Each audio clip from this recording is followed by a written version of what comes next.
శ్రీరామాయ నమః, శ్రీమతే రామానుజాయ నమః.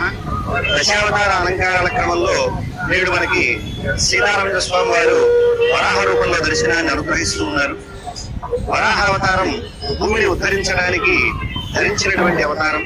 సృష్టి చేద్దామనుకున్నటువంటి బ్రహ్మాదులందరూ కూడా శ్రీమన్నారాయణుడు ప్రార్థించగా వరాహ రూపాన్ని ధరించి నీటిలో ఉన్నటువంటి భూమిని తన కోరంతో పైకి లేపుతున్నటువంటి సందర్భంలో హిరణ్యాక్షుడు అనేటువంటి అసురుడు దానికి ఆటంకం కలిగిస్తాడు.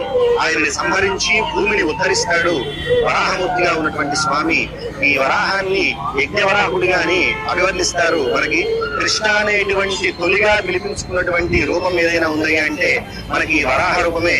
ఉద్ధృతాచి వరాహేణ కృష్ణేన శతబాహున అంటూ వేదం కూడా ఈ వరాహ రూపుణ్ణి కృష్ణుడిగా కీర్తిస్తోంది. అటువంటి వరాహ రూపాన్ని ఆరాధించడం వల్ల మనకి సకల ఐశ్వర్యాలు కలుగుతాయి.